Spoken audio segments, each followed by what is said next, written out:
Good morning friends, কেমন আছো তোমরা সবাই? আশা করছি তোমরা সবাই অনেক অনেক ভালো আছো। তো সবার সুস্থতা কামনা করে আজ অনেক দিন পর আবার চলে এসেছি একটা নিউ ব্লগ নিয়ে। তো তোমরা এটা দেখছো সোমবার মানে 4 তারিখের ভিডিও। তো শ্রাবণ মাসের তৃতীয় সোমবার আমাদের এখানে কেমন ভিড় হয়েছিল সেটার জন্যই এই ব্লগটা। তো দেখো সকাল সকাল বেরিয়ে পড়েছি, মানে ডিউটি ছিল, এমনি এমনি বেরোয়নি। তো এটা আমি বাড়ির রাস্তা দিয়ে হেঁটে যাচ্ছি। আর তার আগের দিন রাতে তো প্রচুর পরিমাণে বৃষ্টি হয়েছিল, তাই রাস্তাঘাট সব জলে ভেজা। মানে ভোরের দিকেও বৃষ্টি হয়েছে, তাই রাস্তাটা তখনও ভালো মতনই ভেজা ছিল যখন আমি যাচ্ছিলাম। তো যাই হোক, সকালে মর্নিং ডিউটি ছিল বলে আমি যাচ্ছিলাম।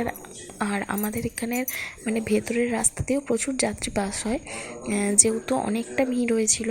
তাই বাড়ির এই যে দেখো, আমাদের বাড়ির এই সামনের এই মাঠের রাস্তাগুলো দিয়েও কিন্তু যথেষ্ট পরিমাণে যাত্রী যাওয়া আসা করছিল, কারণ সেদিনকে অনেক ভিড় হওয়ায় মেন রাস্তা দিয়ে যেমন যায় যাত্রী, ভেতরের রাস্তা দিয়েও কিন্তু যায়।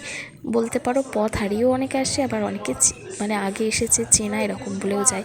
আর এই দেখো জাস্ট রাস্তার অবস্থাটা, মানে আমি যে বাড়ি থেকে কিভাবে এসেছি ডিউটি স্পটে আমি জানি। মানে তৃতীয় সোমবার শ্রাবণ মাসের সবথেকে সেরা সোমবার, মানে বিখ্যাত সোমবার বলা চলে। মানে প্রতি বছর রেকর্ড ভাঙে প্রতি বছর। আর অন্য বাকি 3টে সপ্তাহ থেকে এই তৃতীয় সপ্তাহটায় প্রতি বছর রেকর্ড ভেঙে দেয় আমাদের তারকেশ্বর। তো দেখো এখানে যাত্রীদের সবাই দাঁড়িয়ে রয়েছে। আর এবারে তো সবাই জানোই, যারা তারকেশ্বর এসেছিলে ড্রপ গেটের ব্যবস্থা করা হয়েছে। তো গেট দিয়ে যাত্রীদের আটকে রাখা হচ্ছে, আবার কিছুটা হালকা হলে তাদেরকে ছাড়া হচ্ছে। এই ড্রপ গেটের কাছেই এবারে কিন্তু আমার ডিউটি পড়েছিল। আর দেখো কীরকম বাচ্চাটাকে নিয়ে নিয়ে যাচ্ছে। যার যেরকম বাবার কাছে মানসিক মনোবাসনা পূর্ণ হলে তো অনেকে অনেক কিছুই করে। আর এখানে দেখো যাত্রীদের জন্য জলের ব্যবস্থা করেছিল, অনেক যাত্রীদের সেবার জন্য অনেক জায়গায় ভান্ডারা দেওয়া হচ্ছিল। আর এখানে দেওয়া হচ্ছিল শরবত, তারপরে আরও অনেক কিছু দেওয়া হচ্ছিল, বোঁদে। আর এই যে দেখো, এটা হচ্ছে আমাদের এখানকার ছোট্ট একটা শিব মন্দির। মানে অনেক যাত্রী অসুস্থ হয়ে পড়ায় বাবার মানে মেন যে মন্দির সেখানে পৌঁছতে না পেরে ওখানে কিন্তু জল ঢেলে দিচ্ছিল।